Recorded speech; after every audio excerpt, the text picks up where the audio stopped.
Several years ago, I had the opportunity to go down into the underground bunker where Churchill and his military staff directed the war effort.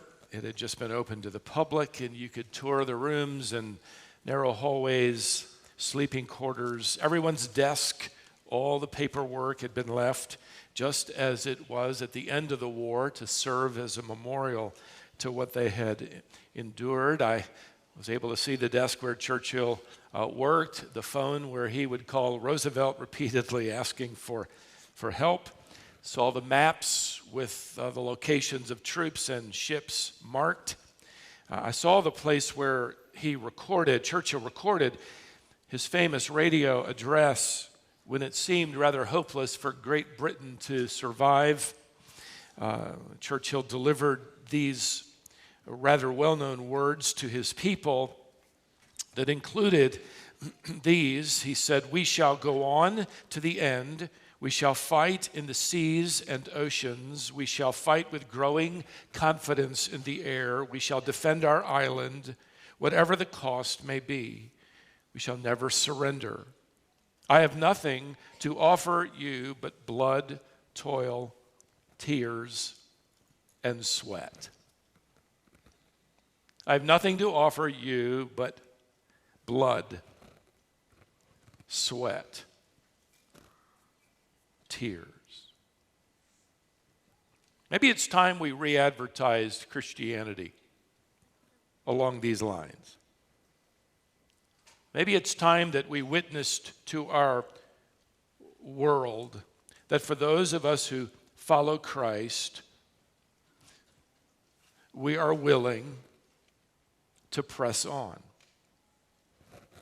Our social media platforms, televisions are loaded with false teachers and preachers who promise that the narrow path guarantees an easy path.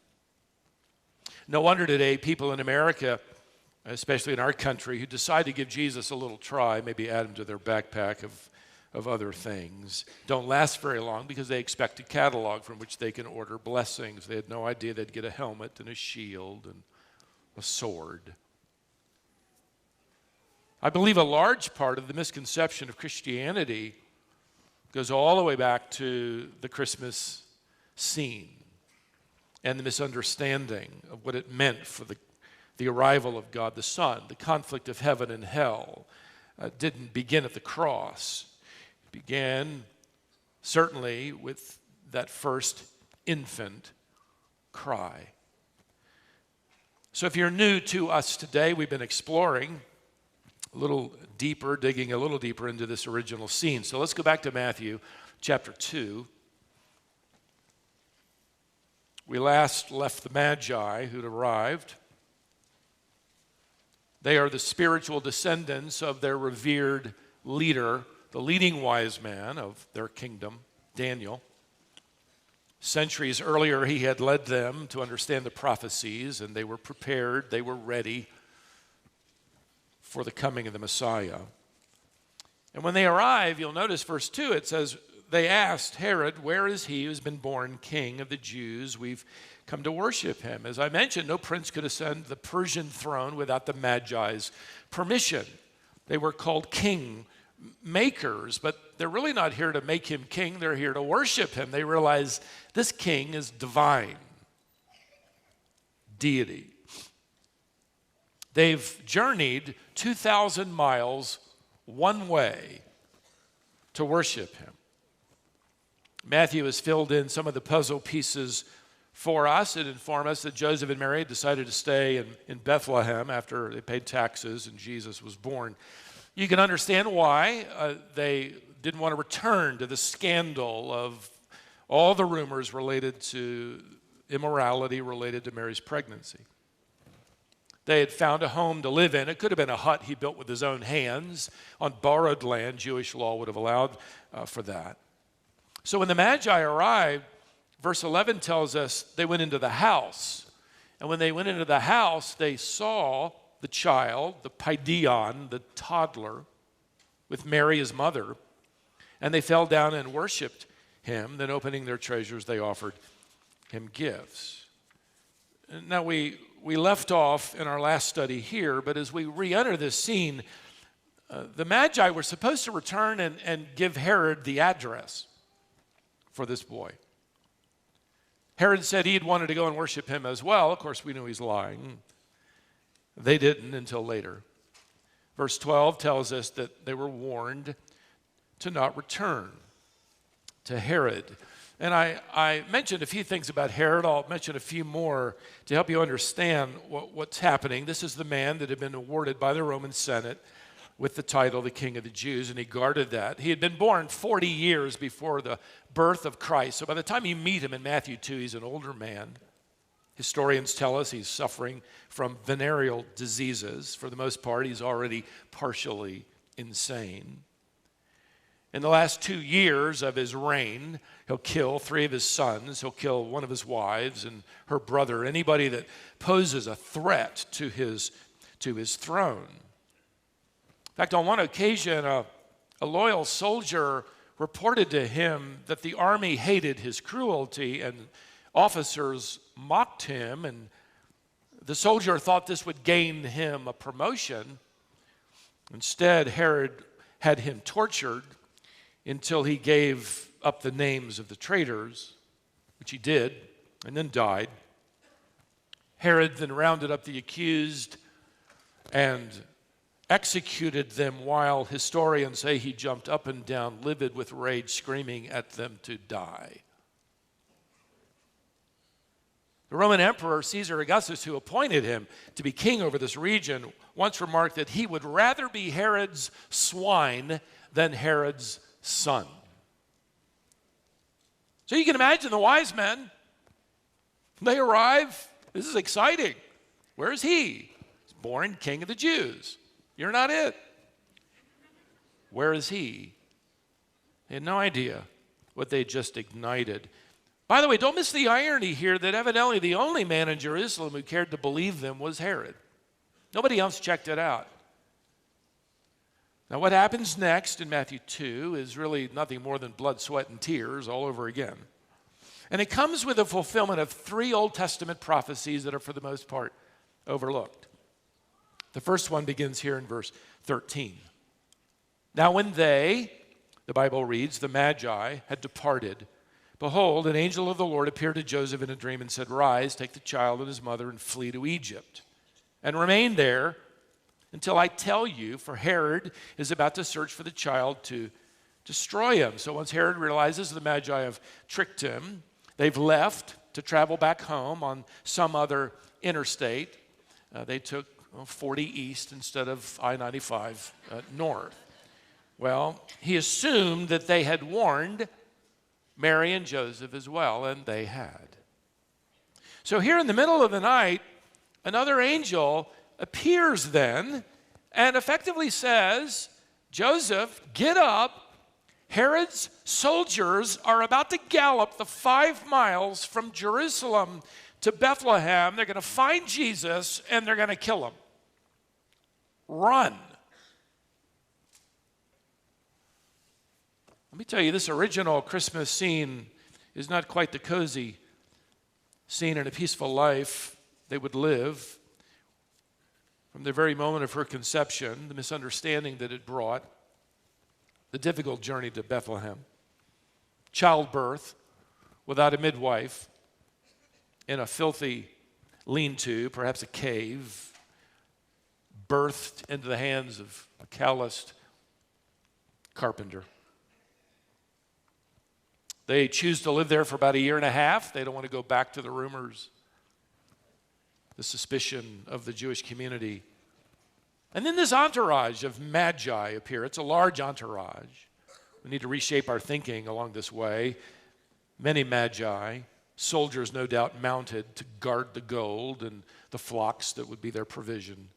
I mean, the entire town comes to a halt. The only problem with this is this now identifies Mary and Joseph and Jesus, who've probably been living sort of, in the shadows.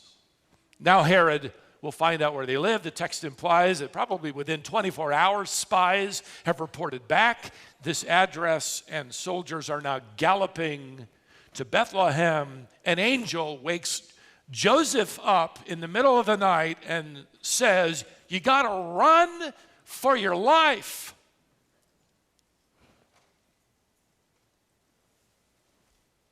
This scene is just a lot of blood,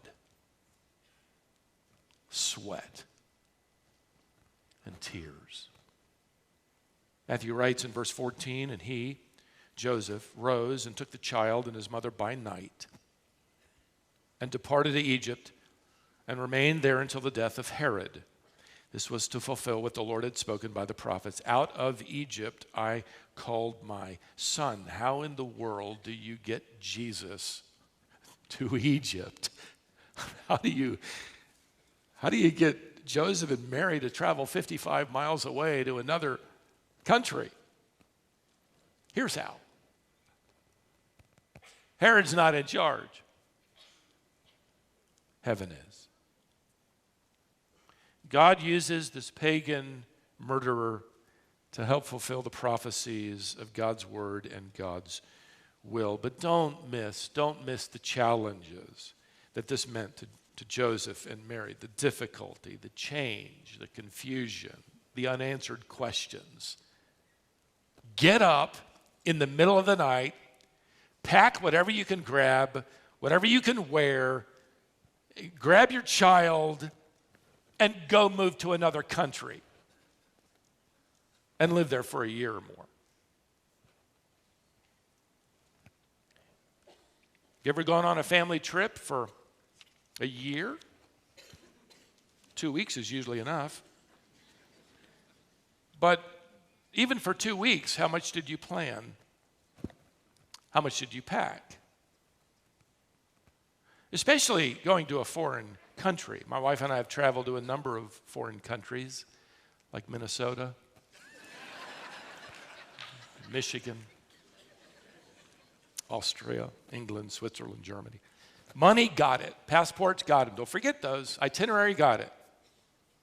Tickets, everything. Chewing gum to help your ears pop, got that too. Hotel reservations, nailed them down. Got everything. Contact information, yes. Listen, you know when you travel, when you're leaving, how long you're going to be gone, where you're staying, and when you're coming back. Isn't that the way the will of God works? Shouldn't it? Even for the parents of God the Son. No. Just slip into this original scene. In fact, verse 13, the word for flee, I found interesting in your English Bible. It's from the Greek word phugo, which means to seek safety in flight while running. In fact, phugo is the word that gives us the transliterated English word fugitive. You're fugitives now. You're wanted by the Roman Empire. Run. Can you imagine the sheer terror of this?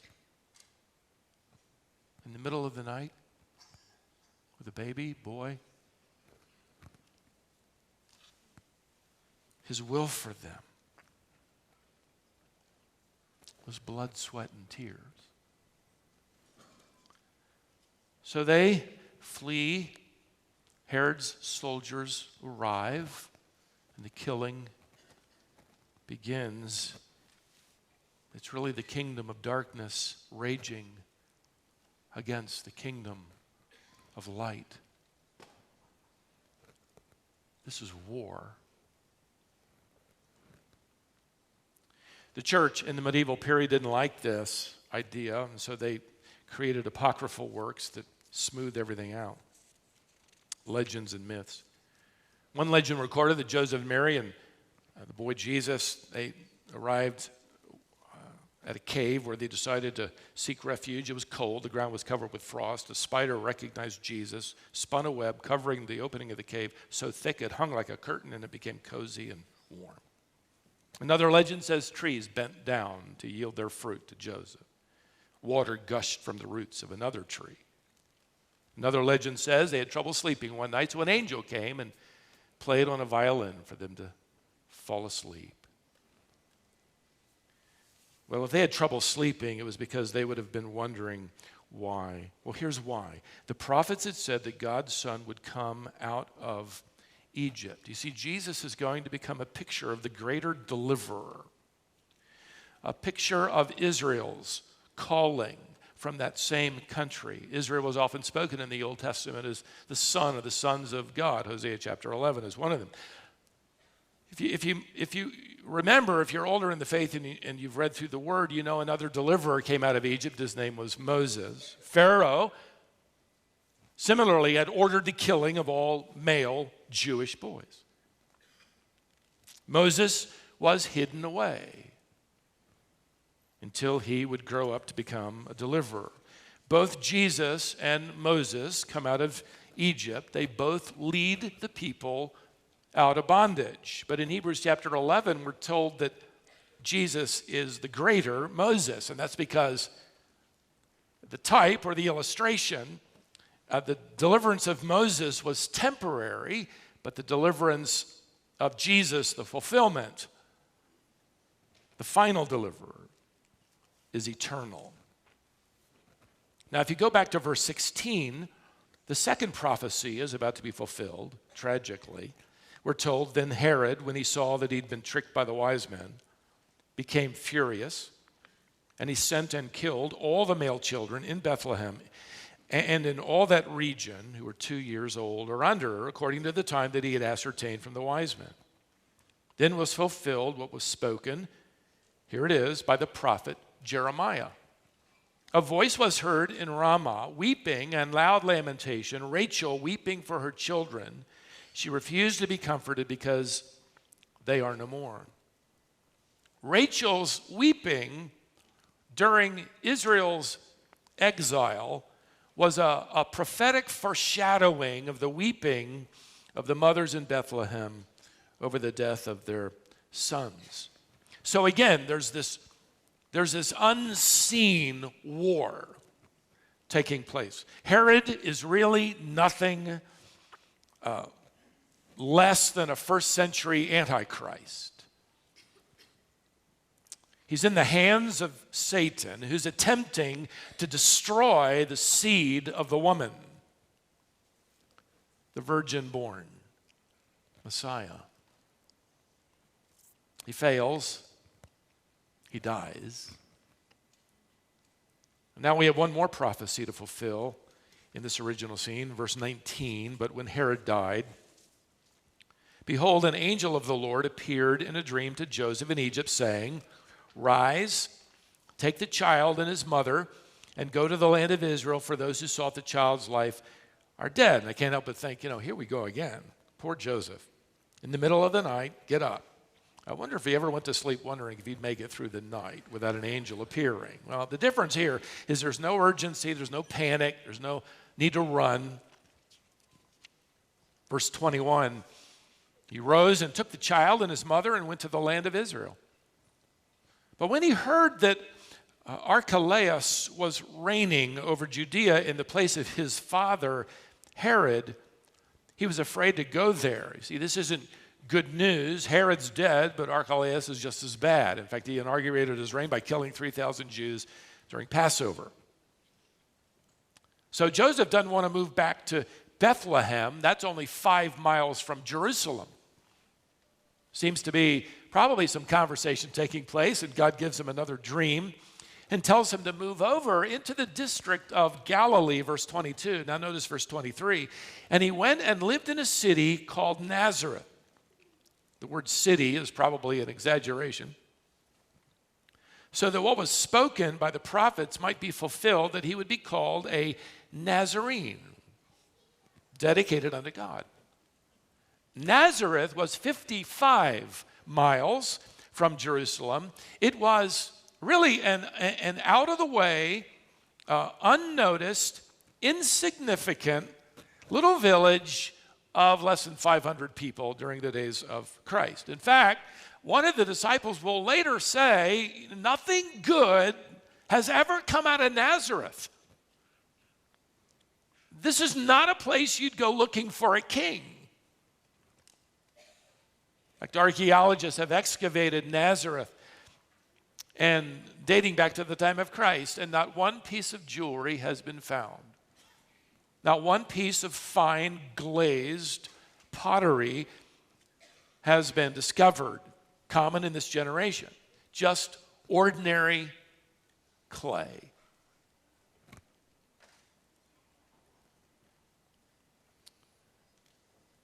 This reflects for me the character and obedience and surrender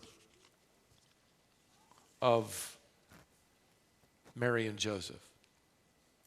It started with the shattering of their marriage plans. There will be no wedding, no celebration, just rumors.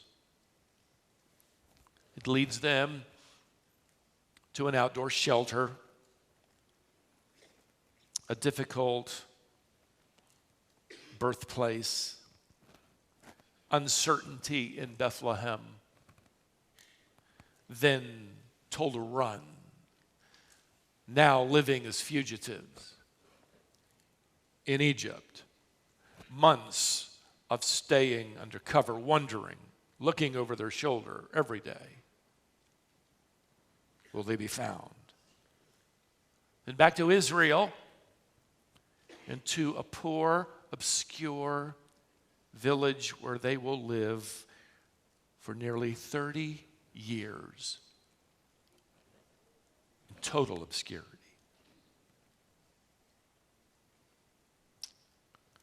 What perseverance. One author I read said that as he traveled in England years ago, he saw in a graveyard the tombstone of an old cavalier, an old soldier that had defended King Charles and paid for it with his life in battle. His tombstone read, "He served King Charles with constant, dangerous, and expensive loyalty."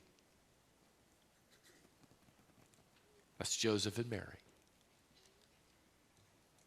In the very beginning days of Jesus. And with that, I'll offer three thoughts that come from these original scenes. First, the plans God has for you do not eliminate questions or painful seasons in life. The narrow path is not necessarily an easy path. Stop trying to sell Christianity along those lines. Stop complaining with a culture or a country that's making it more difficult. The narrow path was never intended by God to be an easy path. Secondly, the love God has for you does not eliminate the hatred Satan or the world has for you. Jesus said, "I will build my church and the gates of hell will not prevail against it." Do you know what that means? That means the gates of hell will try and keep trying. Finally, the promises God has given you do not eliminate your responsibility or availability to follow Him. God didn't whisk, Joseph and Mary away to Bethlehem where friends and family were waiting. He didn't make sure there was a nice room in the inn. He didn't snap his fingers and they arrived once again in Egypt immediately. He didn't make it a downhill ride into some comfortable place where they would live for the nearly next 30 years, but to obscurity and even more difficulty. He could have, but he didn't. So, Christian, stay the course. Serve your King with constant, dangerous, and expensive loyalty, no matter what, be it blood, sweat, toil,